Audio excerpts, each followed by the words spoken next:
அரச கட்டளை படம் நடிக்கும் பொழுது சரோஜாதேவி அவருடைய அறையை கதவு தட்டாமல் ஒரு நபர் ப்ரொடக்ஷனில் வேலை செய்கிறவர் போயிட்டார். எம்ஜிஆர் ஒரு அறை அரைஞ்சிட்டார். அதுக்கப்புறம் எம்ஜிஆர்ட்ட அடி வாங்கினா உடனே பணம் கிடைக்கும். அது அவங்களுக்கு இது பண்ணுவார், சாஃப்டன் பண்ணுவார். பிரச்சனை பண்ணவரையே பிரச்சனையை முடிக்க வச்சார் எம்ஜிஆர். அது வேறு கதை, நம்ம அது ரொம்ப சொல்லக்கூடாது. எம்ஜிஆரை ஒன்றும் இல்லாதவர் ஒரு அறிவியலின்ற லெவலுக்கு இவர்கள் நிரூபிக்க முயன்றார்கள். எப்படி விஜயகாந்தை இந்த வடிவேலெல்லாம் வச்சு பேச வச்சாங்களோ, எம்ஜிஆர் திருச்சியை தலைநகராக மாற்றணும்னு சொன்னது உண்மையிலேயே என்ன கேட்டால் ஒரு அருமையான யோசனை. ஏன்னா சென்னை வளர்ந்துருச்சு. திருச்சியை எடுத்துக்கிட்டிங்கன்னா 8 மாவட்டங்கள் திருச்சியோட கனெக்ட் ஆகும். 8 மாவட்ட எல்லைகளை கொண்ட ஒரே மாவட்டம் திருச்சி தான் இன்றைக்கும். இன்றைக்கும் எம்ஜிஆருக்கு தோணுது, இன்றைக்கி சீமானுக்கு தோணுது.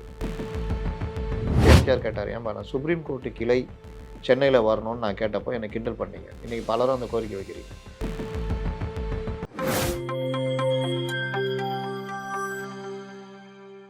நியூஸ்பெக்ஸ் இந்தியா நேயர்களுக்கு வணக்கம். என்றென்றும் எம்ஜிஆர் பகுதிக்கு உங்களை அன்புடன் வரவேற்கிறோம். முத்தலீப் சார் வணக்கம். வணக்கம் சார். எம்ஜிஆர் தொடரில் நம்ம நிறைய அரசியல் பேசுகிறோம், இப்போ பேசிகிட்டு இருக்கோம். ஒரு எம்ஜிஆர் அவர்கள் பற்றிய ஒரு சுவாரஸ்யமான சம்பவத்தை எப்பவுமே சொல்லி நம்ம ஆரம்பிப்போம். இந்த முறை அப்படி சொல்லி நம்ம அப்புறம் அரசியலுக்குள்ளே போகலாம் சார். நான் படித்ததில் ரொம்ப நெகிழ்ச்சியாக நான் உணர்ந்த ஒரு சம்பவம். நீங்கள் சொல்வீங்க எல்லாமே நெகிழ்ச்சியாக தான் இருக்கும்னு, ஆனால் இது அதிகப்படியாக இருந்ததுன்னு சொல்வேன் சார். சத்யா ஸ்டுடியோவில் எம்ஜிஆர் அவர்கள் ஒரு படப்பிடிப்பில் இருக்கும் பொழுது ஒரு இளைஞர் ஒரு கிராமத்தான் மாதிரி வாசலில் நின்று வெயிட் பண்ணிட்டு இருக்காரு எம்ஜிஆரை பார்க்கணுன்னு. அப்போ அவர் சத்யா ஸ்டுடியோவில் இல்லை, எங்கேயோ வெளில போயிருக்காரு, வரப்போகிறாரு. என்ன காரில் வருவாருன்னு கேட்டுட்டு இருக்கும்போது எல்லாரும் சொல்கிறாங்க, இந்த கலர் அம்பாசிடரில் வருவார், பச்சை கலர்ன உடனே எம்ஜிஆர் அவர்கள் வரும்பொழுது இந்த இளைஞர் போயிட்டு முன்னாடி அப்படியே விழுந்துடுறாரு, காருக்கு முன்னாடி. சடனாக கார் பிரேக்கை போட்டு நிறுத்தி உடனே எம்ஜிஆர் அவர்கள் கார் கண்ணாடியை திறந்த உடனே அவர் அங்கேருந்து ஏஞ்சி எம்ஜிஆர் நீ ஏன் இப்படி பண்ணுற, என்ன வேணும் அப்படின்ன உடனே என்னை கல்யாணம் பண்ணிக்க சொல்லி சொல்கிறாங்க வீட்டில், பண்ணிக்கோ அப்படின்ன உடனே நீங்கள் எப்போ உங்கள் தலைமையில் நடக்குதோ அப்போ தான் நான் கல்யாணம் பண்ணிப்பேன் அப்படின்னு. சரிப்பா நீ டேட்டு சொல்லு, நீங்கள் எந்த டேட் சொல்கிறீங்களோ அப்போ தான் கல்யாணம் அப்படிங்கிறாப்புல. உடனே எம்ஜிஆர் நீ டேட்டு ஃபிக்ஸ் பண்ணிவிட்டு பெரியவங்க கிட்ட சொல்லிவிட்டு எனக்கு நீ பத்திரிக்கையோட வா, நான் நடத்தி வைக்கிறேன், இன்னொரு முறை இப்படிலாம் பண்ணாதன்னு சொல்லி அனுப்பிட்டுருக்காரு. 2 நாள் கழித்து கல்யாண டேட்டு ஃபிக்ஸ் பண்ணி பத்திரிக்கை எடுத்துகிட்டு வந்த உடனே சத்யா ஸ்டுடியோவில் அந்த இளைஞரை கூட்டிகிட்டு போய் எம்ஜிஆர் அவர்களுக்கு அறிமுகப்படுத்தி சொன்ன உடனே இந்த பத்திரிக்கையை வாங்கிக்கிறாரு. கண்டிப்பாக நான் வரேன், என்னோட தலைமையில் கல்யாணம்னு அனுப்பிடுறாரு. அங்கேருந்து அந்த மேக்கப் பாக்ஸில் அந்த இன்விடேஷனை வச்சுட்டு உதவியாளர்கிட்ட சொல்கிறாரு, எனக்கு 9ஆம் தேதி கல்யாணம் இருக்குது, ஞாபகப்படுத்துன்னு. அப்புறம் 9ஆம் தேதி அங்கே கல்யாணம் நடக்குது. எல்லா ஏற்பாடும் நடந்து தாலி கட்டுற நேரம் வர வரைக்கும் எம்ஜிஆர் அவர்கள் வரவே இல்லை. அந்த இளைஞருக்கு ஒரே போராட்டம், இந்த கல்யாணம் நடத்துறதா வேண்டாமான்னு, நான் இந்த கல்யாணம் பண்ணிக்க மாட்டேன் அப்படின்னு எந்திரிச்சிடுறாரு. எல்லாருமா சேர்ந்து குண்டு கட்டா பிடிச்சி அவரை கூப்பிட்டு உட்கார வச்சு, அது எப்படி கல்யாண பொண்ணை விட்டுட்டு நீ போவ, மரியாதையாக தாலியை கட்டுங்கிறாங்க. எல்லாரும் அசந்த நேரமாக பார்த்து தாலியை போட்டு அந்த இளைஞர் அங்கேருந்து ஓடி போயிடுறாரு. நான் போய் தலைவரோட வருவேன், அவர் முன்னாடி தான் கல்யாணம் நடத்துவேன்னு. அங்கே மேக்கப்லாம் போட்டுட்டு எம்ஜிஆர் அவர்கள் வரும்பொழுது திடீர்னு அந்த இன்விடேஷனை பார்த்து டென்ஷன் ஆகிடுறாரு. ஞாபகப்படுத்த சொன்னேன், சொல்லவே இல்லையேன்னு மேக்கப்பை கலைக்காமல் எடுக்காருன்னு சொல்லி ஸ்ட்ரைட்டாக இங்கே வந்துடுறாராம். போரூர் தாண்டி ஒரு கிராமம் அந்த சமயத்தில். அதுக்கப்புறம் கார் போகாதுன்னு உடனே 1 கிலோமீட்டர் எம்ஜிஆர் அவர்கள் நடந்தே போயிருக்காரு. கல்யாண வீட்டுக்கு போனதும் அங்கே அப்போல்லாம் வீட்டில் தானே இதுவாக கல்யாணம் பண்ணுவாங்க. எல்லாரும் ஒரே எம்ஜிஆர் வந்துட்டாரு, ஆனால் மாப்பிள்ளையை காணோன்னு, எங்கே போயிருக்கான்னா உங்களை தேடி தான் சத்யா ஸ்டுடியோ போயிருக்கிறா போல. உடனே திரும்ப காரை அனுப்பி குண்டு கட்டா தூக்கி போட்டு கூப்பிட்டு வாங்கன்னு சொல்கிறாரு. காரில் போய் மாப்பிள்ளையை கூப்பிட்டு வந்துடுறாங்க. எம்ஜிஆர் அவர்கள் கல்யாணம் பண்ணி வச்சுட்டு மாப்பிள்ளையோட காதில் ஏதோ சொல்லிட்டு போகிறாராம் சார்.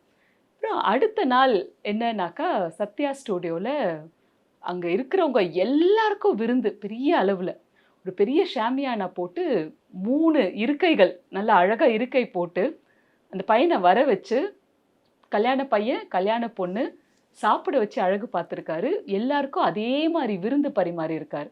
அதோடு மட்டும் இல்லாமல் அந்த கல்யாணத்துக்கு ஒரு சீர் செனத்தையாக என்ன கொடுப்பாங்க, அந்த கட்டில் பீரோன்னு ஒரு வேன் ஃபுல்லாக எல்லாம் வந்துதான் சார்.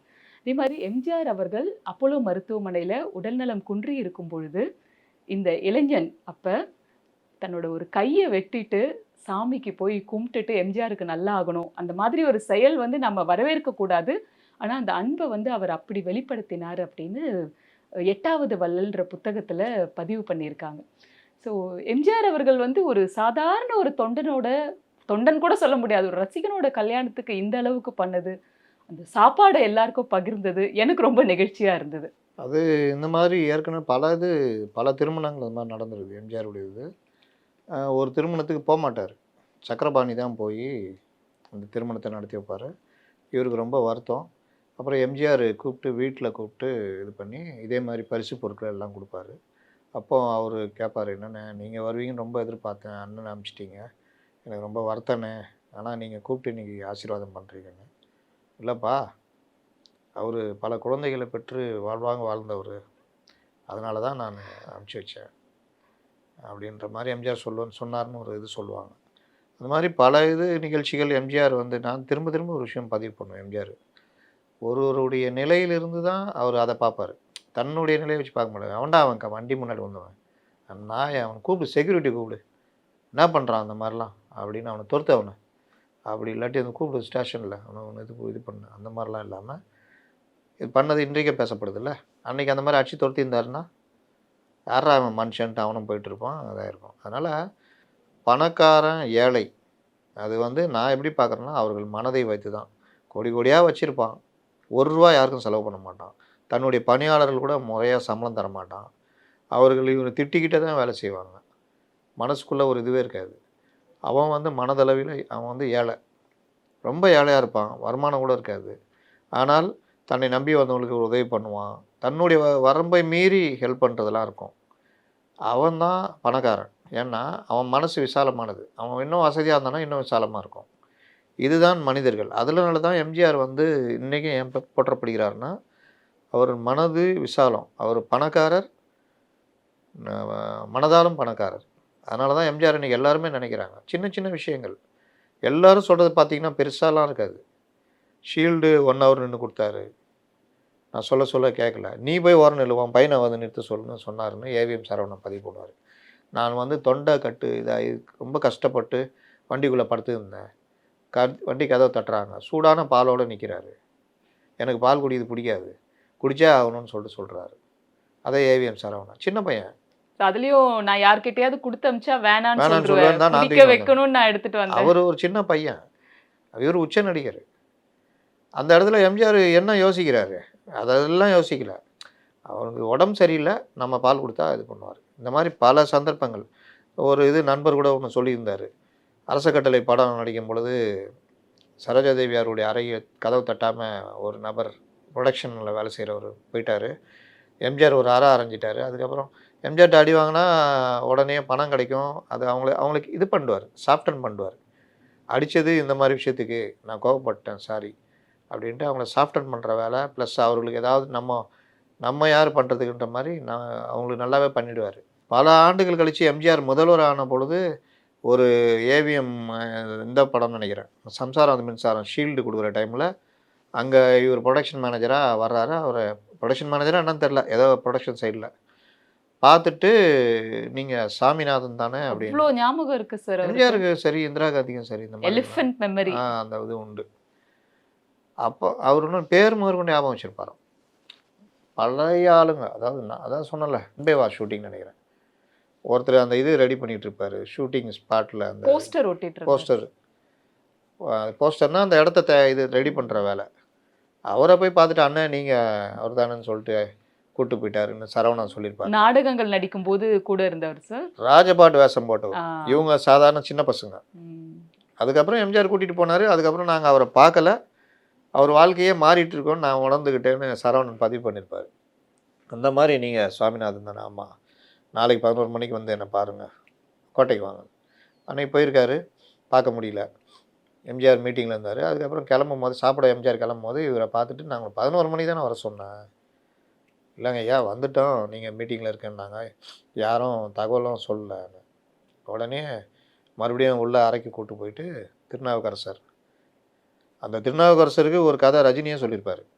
அவருடைய கல்யாண மண்டபம் பெரிய பிரச்சனை, ரெஜிஸ்ட்ரேஷன் பிரச்சனை வந்த பொழுது, பிரச்சனை பண்ணவரையே பிரச்சனையை முடிக்க வச்சார் எம்ஜிஆர். அது வேற கதை. நம்ம அது ரொம்ப சொல்லக்கூடாது. கூப்பிட்டு முடிச்சு கொடு ரஜினியே சொல்லிட்டாரு சார். நம்ம சொல்லலாம். இன்னொரு எபிசோட்ல சொல்லலாம். பண்ணாரு. அதுக்கப்புறம் பொண்ணு பார்த்து வச்சதுலேயும் பையன் நல்ல பையன், உங்கள் குழந்தைய நல்லா பார்த்துக்குவான் அப்படின்னு சொல்லி லதா அவர் அவர்கள். சொல்லனா அந்த ஃபேமிலி கேட்காதுல்ல. அவங்க வேற இது சமூகமே வேற. அப்போ ரஜினிகாந்துக்கு வேற ரொம்ப நல்ல பேர் இருந்தது. அதனால ஏத்துக்க மாட்டாங்க. அதுலயும் எம்ஜிஆர் தான் முன்னாடி இருந்தாருன்னுவாங்க. ரஜினிகாந்தே தான் பதிவு பண்ணியிருக்காரு. அது அவருடைய எம்ஜிஆருடைய வாக்கு இன்னை வரைக்கும் அதான் ரஜினிகாந்த் அப்படி ஒரு நல்ல வாழ்க்கை வாழ்ந்துகிட்டு இருக்கிறாங்க. எந்தவித இதுவும் இல்ல. அப்போ அந்த மாரி வாழ்க்கைய வந்து எம்ஜிஆர் உறுதியா பண்ணாரு. அப்போ இந்த சாமிநாதன கூப்பிட்டு இவரு திருநாவுக்கரசர் வீட்டு வசதித்துறை அமைச்சர் கூப்பிட்டு, இவருக்கு ஒரு வீட்டு வசதித்துறையில ஒரு ஃப்ளாட் ஒண்ணு அவருக்கு குடு. பணத்த வந்து நான் தந்துடுறேன் அப்படின்னு. அப்போ என்னைக்கோ அது இருக்கும். படம் வந்து ஒரு 40, 50 வருஷம் இருக்கும். 40 வருஷம் இருக்கும். அப்போ அதான் நீங்க சொன்ன அந்த யானையுடைய ஞாபக சக்தி தான். அவருக்கு தன்னுடைய இத தீர்த்துக்கிட்டாரு. குறையே இருக்கக்கூடாதுன்னு அவர் முடிச்சு வச்சுட்டாருன்னா. இந்த ஹஜ்ஜுக்கு போறவங்க எல்லார்கிட்டயும் சொல்லிட்டு போணும். ஏன்னா அந்த காலத்தில ஹஜ்ஜுக்கு போறவங்க திரும்ப முடியாதுல்ல. கப்பல்ல பல மாதம் போவாங்க. உயிரோடு திரும்புறதுன்னு. அதனால எல்லா உறவினர்கள், சண்டை போட்டவங்க, தம் மேல வருத்தமா இருக்கிறவங்க, பேசாதவர்கள் எல்லாரையும் பார்த்து நான் ஹஜ்ஜுக்கு போறேன். மனசுல எதுவும் வச்சுக்காதீங்க அப்படின்னு அவங்கள கூல் பண்ணா, அந்த இத அழிச்சிடுற மாரி. எல்லாரையுமே பேசாதவர்கள்ட்ட போய் பேசிடுறது இதெல்லாம். பண்ணிட்டு தான் போவாங்கன்னுவாங்க. அந்த மாரி எம்ஜிஆர் எல்லாரையுமே அந்த இதில வச்சிருந்தாருன்னு சொல்லுவாங்க. சரி, அடுத்த செக்மெண்ட் போலாம் சார். ம். அரசியல் நம்ம வந்து பேசிட்டு இருக்கோம். அவரோட ஆட்சி காலம் 80ல இருந்து நம்ம வந்து பேச ஆரம்பிச்சோம். அதுல முக்கியமான விஷயங்கள் பத்தி நம்ம பேசுவோம் சார். எம்ஜிஆர் வந்து கலைஞர சாணக்கியர்ன்னுவாங்க. ஆக்சுவலா நான் பார்த்ததுல உண்மையான அந்த சாணக்கியருக்கு சாணக்கியத்தனத்தை கற்றுக் கொடுத்தது எம்ஜிஆர்ன்னு தான் சொல்லுவேன். ஏன்னா 72ல எம்ஜிஆர் எப்படிப்பட்ட நிலைமையில வெளியேற்றப்பட்டார். அதோட ஓடி போயிடுவாரு நடிகர் அப்படின்னு நினச்சாங்க. திரைத்துறையிலும் இருக்க விட மாட்டோன்ற மாதிரி. எல்லாத்தையும் மீறி நின்னு அந்த கட்சியை ஒழுங்குபடுத்தி, அன்றைய நேரத்தில இந்திரா காங்கிரஸ் பெரிய கட்சியா இருந்தது. அப்ப அந்த இந்திரா காங்கிரஸ கையில எடுக்கிறதுக்கு யாருக்குன்ற போட்டி, அந்த இது. அதே இந்திரா காந்தி எம்ஜிஆர் ஆட்சியை கலைச்சது. அதே இந்திரா காந்தியை கையில் எடுத்து கடைசி வரைக்கும் கருணாநிதி பக்கம் போக விடாம தடுத்தது. கருணாநிதி கொடுத்த தொல்லைகள் அதையெல்லாம் சமாளித்தது. எம்ஜிஆரை வந்து ஒன்றும் இல்லாதவர் ஒரு அறிவியலின்ற லெவலுக்கு இவர்கள் நிரூபிக்க முயன்றார்கள். எப்படி விஜயகாந்தை இந்த வடிவேலெல்லாம் வச்சு பேச வச்சாங்களோ, அந்த அளவுக்கு இன்னைக்கு எப்படி தாவேகாவினரை தற்குறிகள்ன்ற மாரி எப்படி கொண்டு போகிறாங்களோ, அந்த மாதிரி எம்ஜிஆர் அன்னைக்கு பண்ணாங்க. அப்போ அதெல்லாம் மீறி நின்னாருன்னா, அது எம்ஜிஆருடைய சாணக்கியத்தனம். அதில நான் பிரதானமாக பார்ப்பது எம்ஜிஆர் திருச்சியை தலைநகரா மாத்தணும்னு சொன்னது. உண்மையிலேயே என்ன கேட்டா ஒரு அருமையான யோசனை. ஏன்னா சென்னை வளர்ந்துருச்சு. இதுக்கப்புறம் அத வளர்க்கணும்னு அவசியம் இல்ல. திருச்சிய எடுத்துக்கிட்டீங்கன்னா, 8 மாவட்டங்கள் திருச்சியோட கனெக்ட் ஆகும். 8 மாவட்ட எல்லைகளை கொண்ட ஒரே மாவட்டம் திருச்சி தான், இன்னைக்கும். எல்லா மாவட்டமும் அதில கனெக்ட் ஆகும். திருச்சினா திருச்சி இம்ப்ரூவ் ஆயிடும். திருச்சியில எல்லா வசதிகளும் இருக்குது. அப்ப அங்கருந்து கொண்டு வந்தா இன்னைக்கு கூட சீமானு 6 தலைநகரங்கள்ன்றாரு. சென்னை நிர்வாக தலைநகரம், திருச்சி ஏதோ ஒரு தலைநகரம், கோவை தொழில் தலைநகரம்ன்ற மாரின்றாரு. தேர்தல் அறிக்கையில குடுத்திருக்காரு. அப்போ என்னைக்கோ எம்ஜிஆருக்கு தோணுனது இன்னைக்கு சீமானுக்கு தோணுது. சீமான் ஒரு படி எக்ஸ்ட்ராவா போய் சில விஷயங்கள் சொல்றாரு. மாற்றங்கள் எப்படி வேணா வரலாம். இப்படி வரவே கூடாது. நாம வந்து வகுத்த கோடு பிரகாரம் தான் நம்ம போகணும்னு நினைக்கிறவன் முட்டாள். எல்லா மாற்றங்களும் ஏதோ எல்லா வளர்ச்சிகளும் ஏதோ ஒரு மாற்றங்கள்ல தான் உருவாயிருக்குது. மாற்றம் என்பதை தவிர மற்ற எல்லாமே மாற்றத்துக்கு உட்பட்டதுன்னு சொல்லிட்டு சொல்லுவாங்க. அந்த மாதிரி எம்ஜிஆர் அன்னைக்கு யோசிச்சாரு. அப்போ அவர இல்லாத கேலி பண்ணி, முறைக்கிறது, திருச்சி இது மாதிரி பண்றாங்க. மக்களுக்கு எதிரா இது பண்றாரு. துக்ளக்குன்னாங்க. துக்ளக் தலைநகர மாத்துனார்ல. மறுபடியும் அங்கேருந்து டெல்லியிலேருந்து மறுபடியும் பழைய தலைநகர் கொண்டு வந்தார். அப்போ அதை வந்து ஒப்பிட்டு எம்ஜிஆரை சொன்னாங்க. மக்களுடைய கருத்தை கேட்டீங்களான்னு. கருணாநிதி என்ன வேணாலும் எடுத்துக்கிட்டு பேசுவார். இன்றைக்கி எப்படி இருக்குதோ ஊடகங்கள் அன்றைக்கி அப்படியே இருந்தது. இன்றைக்கி எப்படி பொய் கதைகள், புனை கதைகள் சொன்னால் அன்றைக்கி அப்படியே இருந்தது. அப்போ இந்த மாதிரி விஷயங்கள்லாம் அன்றைக்கி பண்ணும்பொழுது எம்ஜிஆர் கேட்டார், ஏன்பா நான் சுப்ரீம் கோர்ட்டு கிளை சென்னையில் வரணும்னு நான் கேட்டப்போ என்னை கிண்டல் பண்ணீங்க. இன்றைக்கி பலரும் அந்த கோரிக்கை வைக்கிறீங்க. அப்படி இருக்கும்போது திருச்சி வந்து ஏன் இருக்கக்கூடாது அப்படின்னு. பல தொல்லைகள் கொடுத்தாங்க. பல இதுக்கு எம்ஜிஆர் பதிலடிலாம் கொடுத்தாரு. நல்ல பதிலடி, தரமான பதிலடிலாம் கொடுத்துருக்காரு. அப்போ வந்து எம்ஜிஆருடைய அந்த கோரிக்கை அதுக்கு பிறகு பெருசாக ஒரு அதில் நிறைவேறல. அந்த இது கோரிக்கை அப்படியே ஒரு இதுவாக மாறிடுச்சு. அதுக்கப்புறம் எம்ஜிஆர் கிடைச்ச பெரிய பிரச்சனை அந்த திருச்செந்தூர் வைரவேல் அந்த அதிகாரி, அந்த அவர் பேர் சுப்பிரமணியம், அவருடைய அந்த மரணம், அது கொலைன்னாங்க.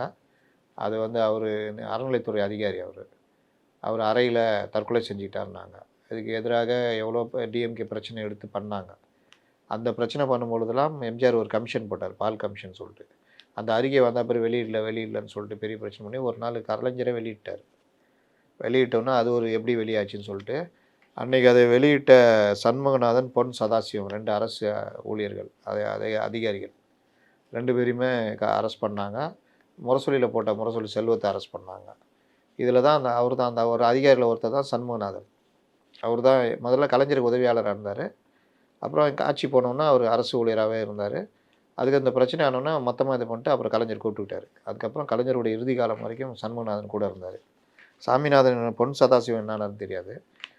முரசொலி செல்வம் இருந்தது. அப்புறம் ரெய்டுலாம் போனாங்க கலைஞர் வீட்டில், அங்கே இதில் ஆரியபுரத்தில் அந்த இது அமைச்சர் எதிர்க்கட்சி தலைவரில் அந்த இது, கோபாலபுரம் முரசொலி அலுவலகம், இவர்கள் வீடுகள் எல்லாத்துலேயும். அதுக்கப்புறம் ஒப்படைக்க சொல்லி நோட்டீஸ் கொடுத்து அதெல்லாம் பிரச்சனை ஆச்சு. இவர்கள் மேலே வழக்கெல்லாம் போட்டாங்க. அப்போ இந்த விஷயங்கள்லாம் அப்புறம் அதே கமிஷன் அறிக்கையை எம்ஜிஆரே வச்சார். அதுக்கப்புறம் அதில் யார் குற்றவாளின்லாம் எங்கேயும் சொல்லலை. நடந்ததை அவர் சொல்லியிருக்காரு, நாங்கள் பார்த்துக்கோன்னு சொல்லிட்டு அது ஒரு மாதிரி அழகாக தட்டிட்டு போனார். இந்த பிரச்சனையில் தான் இவர் கலைஞர் நடைப்பயணம் போனார். திருச்செந்தூர்லேருந்து, மதுரையிலேருந்து திருச்செந்தூர் நடைப்பயணம். வைரவேல் எங்கேன்ற மாதிரிலாம் பெருசாக போச்சு. அது ஒரு பெரிய எழுச்சியான இதாச்சு. எம்ஜிஆர் பர்சனலாகவே அவர்கிட்ட சொல்லியிருக்காரு, உங்களுக்கு வயசாகிடுச்சு, இவ்வளோ தூரம் 180 மைல் என்னமோ, எதுக்கு இந்த மாதிரிலாம் பண்ணுறீங்கன்னு. அது பர்சனலாக ஃப்ரெண்டாக கேட்டுக்கிட்டது. இவர் போனார். அங்கங்கே பிரச்சார பொதுக்கூட்டம், எழுச்சி. கலைஞர் ஒரு பெரிய இது நினச்சி நடத்துவார். ஆனால் அது அவருக்கு பெருசாக இதாகாது, பேக் ஃபயர் ஆகிடும். அந்த மாதிரி அவ்வளோ தூரம் பண்ண அந்த நேரத்துலையே நீங்கள் பார்த்தீங்கன்னா பெரியகுளம் இடைத்தேர்தல் வருது. இப்போ தேனி, அப்போ பெரியகுளம் தொகுதி. கடைசியாக பெரியகுளம் தொகுதி எம்பினா டிடிவி தினகரன் தான். இப்போ அதுக்கப்புறம் இப்போ தேனி தங்க தமிழ்ச்செல்வன். அந்த பெரியகுளம் இடைத்தேர்தலில் கம்பம் நடராஜன் சொல்லிட்டு அவர் இறந்து போகிறார். திமுக எம்பி. எந்த எம்பி? 37 பேரில் ஒரு எம்பி, திமுக ஜெயித்த எம்பி. அங்கே இடைத்தேர்தல் வருது. அந்த இடைத்தேர்தலில் எம்ஜிஆர் கம்பம் ராமகிருஷ்ணன் இப்போ இருக்கார்ல, எம்எல்ஏலாம் இருப்பார், மஞ்சள் சட்டை போட்டு இருப்பார், மதிமுகவில் போயிட்டு வந்தார். அவர் நிற்க வைக்கிறாங்க, அவர் தம்பி. அவர் எம்ஜிஆர் ஒரு வேட்பாளர் நிப்பாட்டார், ஜக்கேன், எஸ்டிகே ஜக்கேனில். அது எம்ஜிஆர் இறங்கி கடும் பிரச்சாரம் பண்ணுறாரு. என்னென்னா அந்த பீரியடில் எம்ஜிஆர் சத்துணவு கொண்டு வந்துட்டார். அதுக்கு இவர்கள் எதிர்க்க முடியல. நான் பெரிய அளவில் வழக்கம் போல் முட்டாள் மாதிரி பண்ணிட்டார் அப்படி இப்படின்னு எல்லாம். எம்ஜிஆர் இதை மையப்படுத்திய பிரச்சாரம், பெரிய பிரச்சாரம். ப்ளஸ்ஸு இவர் நான் அந்த நடைப்பயணத்தை இதெல்லாம் போட்டு இவருக்கு பிரச்சாரம். கலைஞர் நினச்சிக்கிட்டாரு நம்ம நடைப்பயணம் போனோம், அது பண்ணோம், எம்ஜிஆர் கெட்ட பேர்னு. எம்ஜிஆர் ரொம்ப சாணக்கியத்தனமாக அந்த சத்துணவு பெரிய அளவு யூஸ் ஆச்சு. பெரிய அளவு மார்ஜினில் ஜக்கேன் ஜெயிச்சார். 2 3 எம்பி ஆச்சு. பெரிய அடி அந்த இது. அது கலைஞருடைய சாணக்கியத்தனத்தை வென்ற எம்ஜிஆர்ன்றதுக்கு ஒரு சாட்சி. அடுத்த இதில் நம்ம அந்த சத்துணவு மற்ற விஷயங்களை எப்படி கொண்டு வந்தார், சத்துணவுக்கு எப்படி எதிர்ப்பு இருந்தது, எம்ஜிஆர் என்னென்னலாம் கஷ்டப்பட்டார், இதில் எம்ஜிஆர் கற்றுக்கிட்ட பாடம், கலைஞரை எப்படி காலி பண்ணுன்றது சாணக்கியத்தனமாக எப்படி பண்ணார், ஜெயலலிதா எப்படி உள்ளே வந்தாங்க அப்படின்றத நம்ம அடுத்த இதில் பேசுவோம் சார். சார், நம்ம இந்த நிகழ்ச்சியை 3 செக்மெண்ட்டாக எடுத்துகிட்டு போகலாம். ஃபஸ்ட்டு எம்ஜிஆர் அவர்களோட வாழ்வியல் பற்றி ஏதாவது ஒன்று பேசுவோம், அரசியல். கடைசியாக அவரோட பாடல்களில் ஏதாவது 2 வரி பிடிச்சதோட நம்ம முடிக்கலாம் சார். ஒரு வாரமும் நேர்களுக்கு அது ஒரு விருப்பத்தை தூண்டுன்னு நினைக்கிறேன். சத்துணவுலேருந்து நான் இது பண்ணுறேன். திருடாதே பாப்பா திருடாதே, வறுமை நிலைக்கு பயந்து விடாதே, திறமை இருக்கு மறந்து விடாதே. வறுமை நிலைக்கு பயந்துடாத, வறுமையை நினைத்து பயந்து விடாதே. ஆமாம், திறமை இருக்கு மறந்து விடாதே. வறுமை நினைத்து பயந்து விடாதே அப்படின்னா இன்றைக்கி பலரும் நம்ம வாழ்க்கை இப்படி போதே, நம்ம இதாகிடுவோமோ அப்படின்னு அந்த பயத்துலேயே எந்த முயற்சி எடுக்காமல் இருப்பாங்க. அப்போ அவருடைய வாழ்க்கை முன்னேற்றம் அடிப்படும். அதனால் வறுமை நினைத்து பயந்து விடாதே, திறமை இருக்குது மறந்து விடாதே அப்படின்னு. அதில் தான் புகழ்பெற்ற வரி, திட்டம் போட்டு திருடுற கூட்டம் திருடி கொண்டே இருக்கிறது, அதை சட்டம் போட்டு தடுக்கிற கூட்டம் தடுத்து கொண்டே இருக்கிறது, திருடனாய் பார்த்து திருந்தாவிட்டால் திருட்டை ஒழிக்க முடியாது அப்படின்னு. இன்னைக்கு வரைக்கும் நிற்குது, இன்னை வரைக்கும் நிற்கும், எல்லா காலத்திலும் நிற்கும். திருடராய் பார்த்து திருந்தாவிட்டால் திருட்டை ஒழிக்க முடியாது. அதனால் அந்த மாதிரி நீங்கள் எடுத்து பேசணுன்னா வேறு லெவலில் பேச வேண்டியது இருக்கும். ஏன்னா இதெல்லாம் கவிஞர்கள் எழுதினாலும் அவர்களை பிழிந்து சக்கையாக பிரிந்து சாரை எடுத்தவர் எம்ஜிஆர். நம்ம நிறைய பேசியிருக்கோம். எப்படி அவர் எக்ஸ்ட்ராக்ட் பண்ணுவாரு. சொல்லி முடிச்சிடுறேன். நினைத்ததை முடிப்பவன் படம், திமுகலேருந்து விலகிட்டார், வெளியில் வந்துட்டார். இதெல்லாம் அப்போது கண்ணை நம்பாதே உன்னை ஏமாற்றும் நீ காணும் தோற்றம் உண்மை இல்லாதது, அறிவை நீ நம்பு தெளிவாக வழிகாட்டணும் வரும் அந்த வரி. அதில் ஒரு வரி வந்து பொன்பொருளை கண்டவர்கள் வந்த வழி மறந்துவிட்டு கண்மூடி போகிறவர் போகிறவர் போகட்டுமே, என் மனதை நான் அறிவேன், என் உறவை நான் மறவேன், எதுவான போதிலும் ஆகட்டுமே, நன்றி மறவாத நல்ல மனம் வேண்டும், என்றும் அதுவே என் மூலதனம் ஆகும். இந்த வரி வந்து மருதகாசி எழுதுறாரு நீண்ட காலத்துக்கு பிறகு. அவர் வேறு மாதிரி எழுதியிருக்காரு. எம்ஜிஆர் அவரை மேக்கப் ரூமில் கூப்பிட்டு இந்த இடத்துல இதை வந்து கொஞ்சம் இப்படி மாற்றிக்கலாமா அப்படின்னு. என்னென்ன நீங்கள் போய் கேட்குறீங்க, நீங்கள் தான் என்னென்ன நீங்கள் சொல்லுங்கண்ணே எப்படி பண்ணலான்னு, இல்லை இந்த மாதிரிலாம் வைக்கலாமான்னு. நல்லா இருக்குண்ணே, நான் யோசிச்சதை விட இது நல்லா இருக்குண்ணே, வச்சுக்கலாண்ணே அப்படின்னு.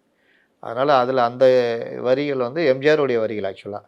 நன்றி மறவாத நல்ல மனம் போதும், என்றும் அதுவே என் மூலதனம் ஆகும். என்ன ஆனாலும் ஆகட்டும், என் மனதை நான் அறிவேன், என் உறவை நான் மறவேன், எதுவான போதிலும் ஆகட்டும். அந்த டைமில் எம்ஜிஆருடைய அந்த மூமெண்ட் எல்லாமே பார்த்தீங்கன்னா ரசிகர்களை, திமுக தொண்டர்களை, பொதுமக்களை தன் பக்கம் இழுப்பதற்கான வரிகள் இருக்கும். இன்னொன்று, நான் பாதிக்கப்பட்டேன், நேர்மைக்கு நின்ன அந்த இடத்துல இந்த பிரச்சனை.